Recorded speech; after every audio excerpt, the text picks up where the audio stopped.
In this experiment, number 4, you will be doing 3 things. First, you will be preparing a series of Daniell cells. Second, you will be preparing a concentration cell. And third, you will be doing an example of electrodeposition or electroplating. For the first part of this experiment, you will need to have the following pieces of equipment. 2 150 milliliter beakers, some graduated cylinders, 2 250 milliliter beakers, and assorted electrodes, solutions, and dialysis tubing and a clamp. For the first part of this experiment, you are going to prepare Daniell cells. To prepare these Daniell cells, you will need to have a beaker to contain 1/2 of your cell and a way for the ions to cross in the second half of your cell. For this, we will use a piece of dialysis tubing. When you receive the dialysis tubing, it will have been soaking in water to loosen it up already. You will also be given a clamp. And you will need to open the clamp and place it on one end of the dialysis tubing. You may now essentially form a tube with what is remaining. You will also have a solution of different salts, and they will be labeled for you in the lab. I am taking a solution of copper sulfate, which I will now transfer into the dialysis bag. At any time, if the dialysis bag becomes sticky, you may touch it with water in order to get the bag to open up. You may also use a funnel to transfer your solution.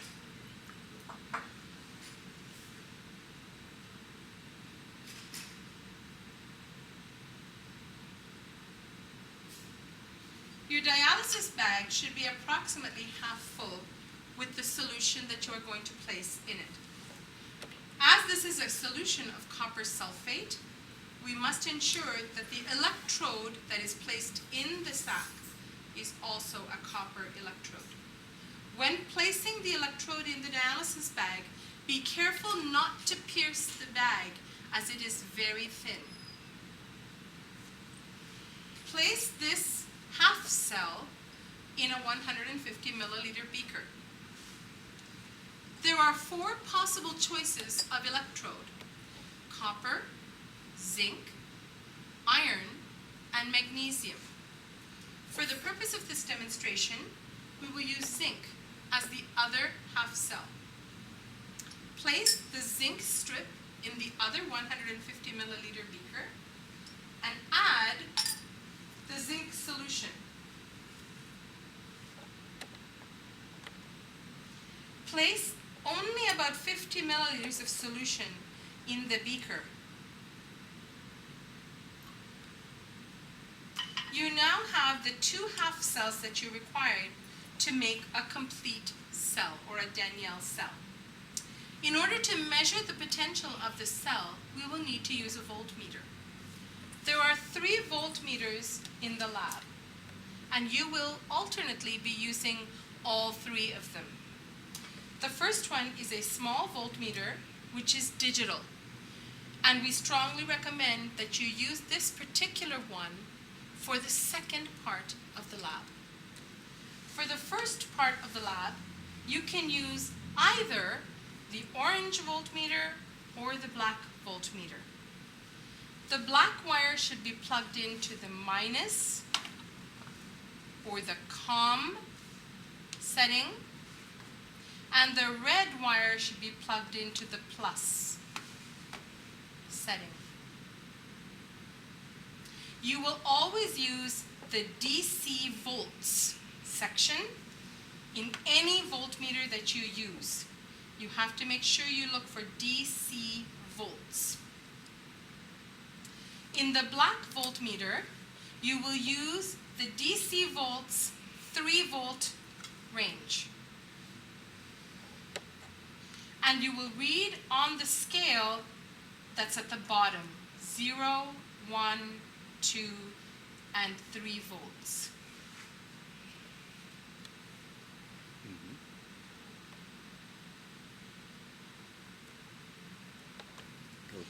The orange voltmeter is a little trickier. You still need to use the DC volts setting, and you will use the 2.5 volt setting here. However, the scale will be the uppermost black scale, which reads from 0 to 250.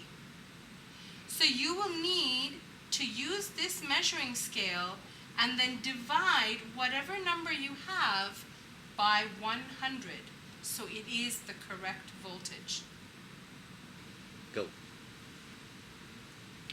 So if we have our 2 half cells, the first measurement we will ask you to take will be with the 2 half cells in separate beakers. Clip one electrode to the zinc and the other to the copper. Do you read a potential? That will be a decision that you will have to make and an explanation that you will have to make as well. Now the next reading will be taken by transferring your dialysis tubing into the same beaker that has the zinc solution. Make sure that some part of the zinc solution is actually at the same level as the copper solution.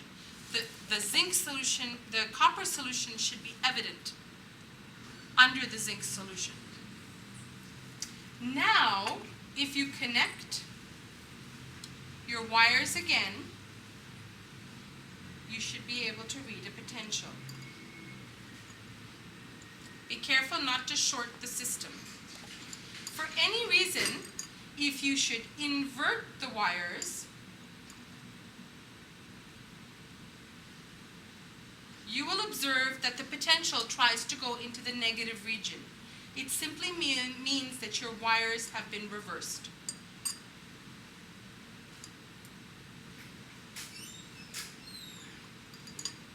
Once you're able to read a potential, wait 5 seconds or so, and then read the most stable value. Once you have completed reading the value, remove the wires and discard all the solutions completely. In order to improve your results, you may choose to use the sandpaper that we provide to gently sand the surface of your electrodes before commencing a trial reading. You will be asked in this first part to create a series of Daniell cells. There are 4 possible electrodes, and we will ask you to make every possible combination of these 4 electrodes. Please bear in mind that a cell with 1 zinc and 1 copper electrode is the same as a cell with 1 copper and 1 zinc electrode. Once you have completed this portion, there is 1 additional measurement you will be asked to make. There is an unknown solution for which you will be provided with a graphite electrode, and you will be asked to measure the potential of this half cell with respect to the potential of the zinc electrode half cell.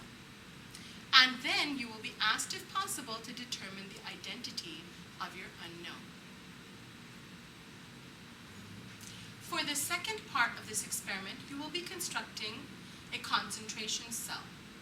You will need 2 250 milliliter beakers, a salt bridge which will be provided to you by your TA, and some graduated cylinders, in addition to copper electrodes and the required solutions.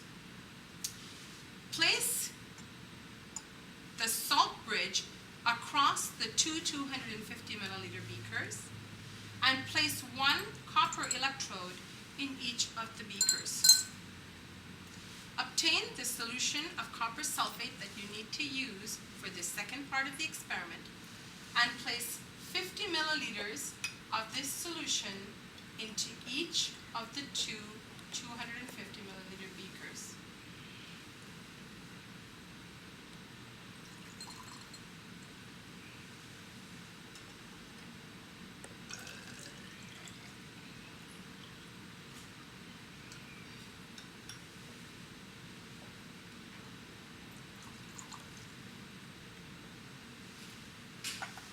For this part of the experiment, you should use the small yellow voltmeter, the digital one.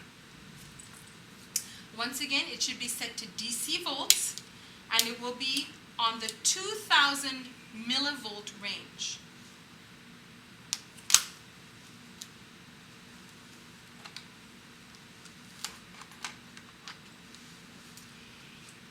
We'll ask you originally to connect the wires to the two electrodes and see if there is a potential.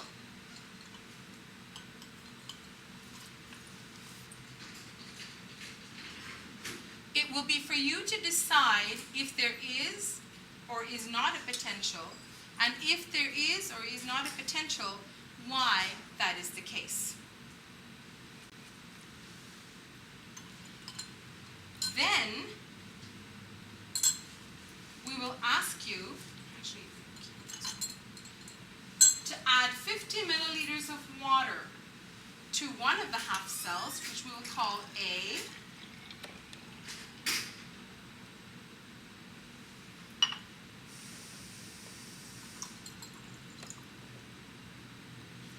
and 50 milliliters of the ammonia solution to the other half cell, which we will call B.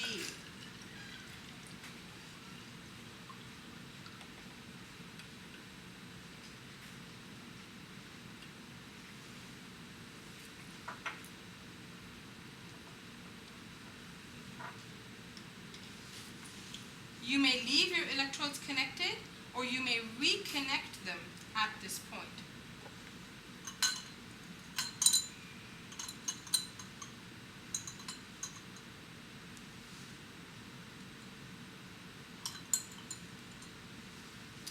Add the ammonia rapidly and notice what happens.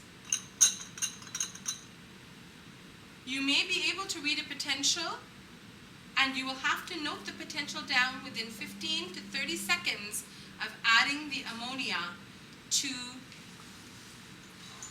the beaker.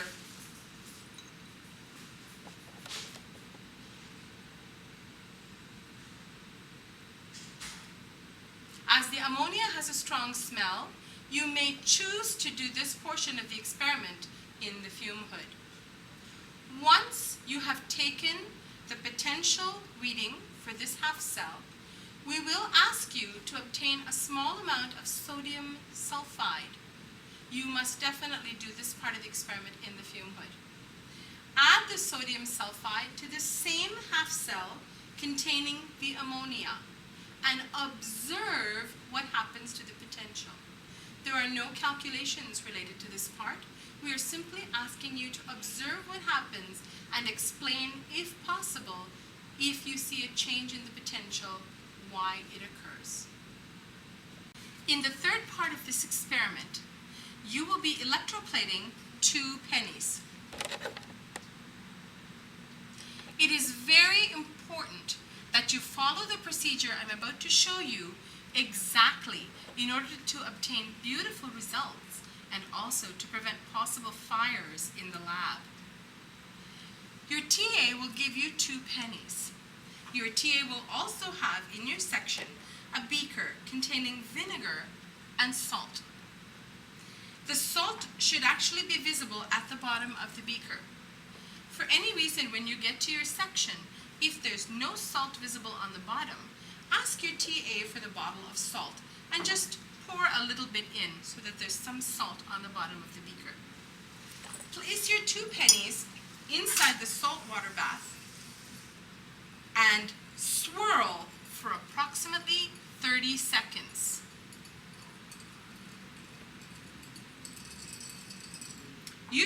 a beaker of distilled water close by. Use your tongs to carefully remove the pennies from the bath, swirling the pennies in the solution above the salt to remove any salt residue. Place the pennies into the water bath. If you leave the pennies for too long, they will corrode, so it is important not to leave them in there for a very long time.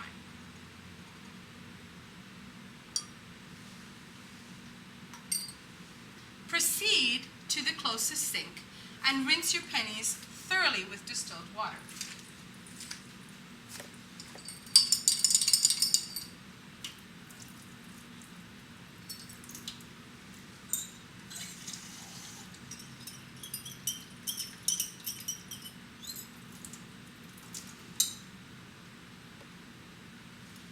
Obtain some brown paper and pat your pennies dry.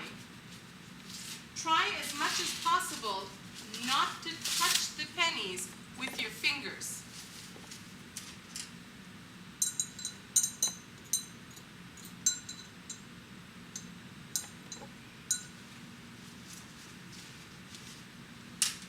It is important that the pennies be as dry as possible, so be careful to pat dry, especially around the rims.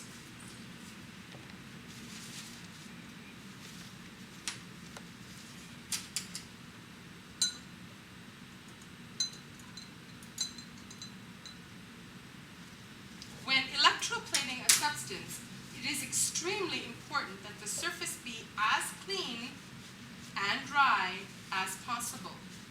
The better the surface, the better the quality of your electroplate.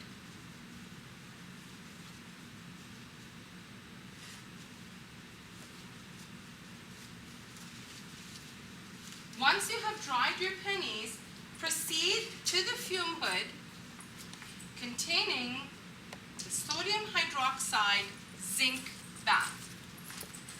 This bath should be boiling and should be clear. If it is not clear, ask your TA for additional sodium hydroxide and add it to the bath until the solution becomes clear. You must then increase the temperature to make sure that the solution is boiling. The solution that you're going to use to plate your penny must be boiling and clear in order to obtain the best possible results. When the sodium hydroxide bath is clear and boiling, carefully place your pennies in the bath such that they are submerged beneath the level of the sodium hydroxide solution and touching the zinc.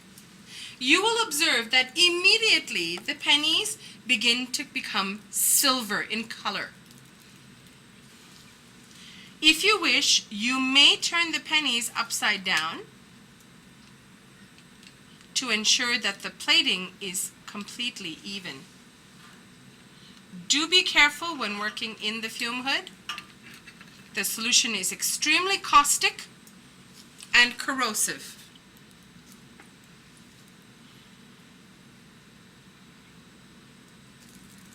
When your pennies have become silvered, carefully remove them with the tongs. You may notice that there are small pieces of zinc stuck on the penny. If that is the case, you should try to remove them in the solution as much as possible. You should have a 400 milliliter beaker filled with distilled water close by. Transfer your plated pennies without dripping directly into the distilled water in your beaker.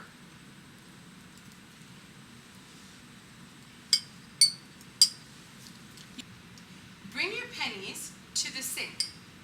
Use your tongs to swirl the pennies inside the beaker and make sure that any zinc that may be stuck on the pennies is removed.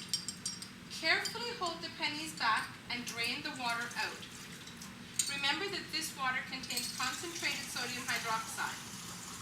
Once again, fill the beaker with water, swirl the pennies, and drain the water. You should repeat this process a third time. Once you have completely removed any zinc and ensured that any of the sodium hydroxide is diluted thoroughly, you may remove the penny and once again rinse it under running distilled water. Be careful to rinse the tongs as well. You may now dry the penny using brown paper.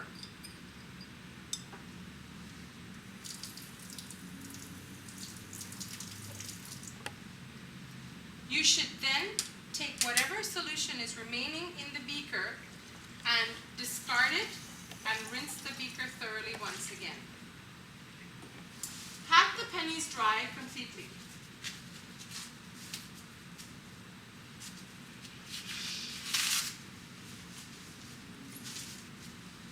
Try not to touch them as much as possible until they are thoroughly dry.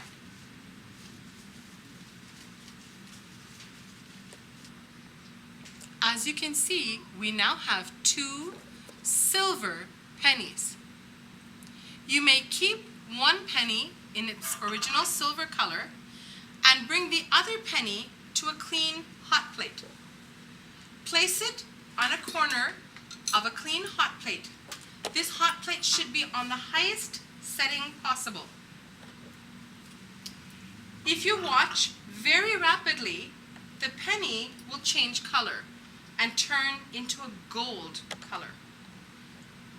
The thin layer of zinc atoms that was deposited on the thin layer of zinc, of copper that is on the penny, has caused the 2 layers of atoms to mix and form the alloy that is brass. Do not leave the penny on the hot plate for a long period of time, as the inner zinc core will melt and cause the penny to break open. Once your penny has turned golden, carefully remove it and take it on a piece of brown paper.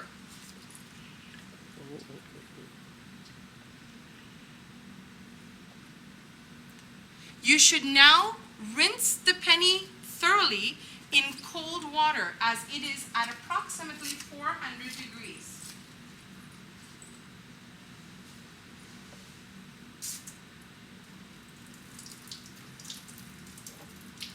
Once the penny has cooled, you may pat it dry using brown paper,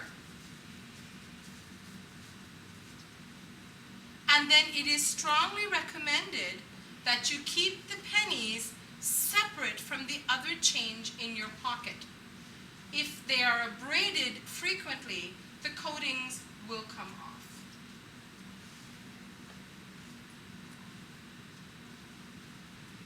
It is extremely important for this portion of the experiment that any paper residue that remains or that was used for this part of the experiment be placed exclusively in the garbage can that is close to the fume hood where this experiment has been set up for you. At the end of the day, the technicians will remove this garbage bag in order to ensure that if the materials have not been properly cleaned and there are remnants of the zinc on the paper, any fires that may be caused as a result of this will not occur in the lab. This is an overview of what you will be doing in lab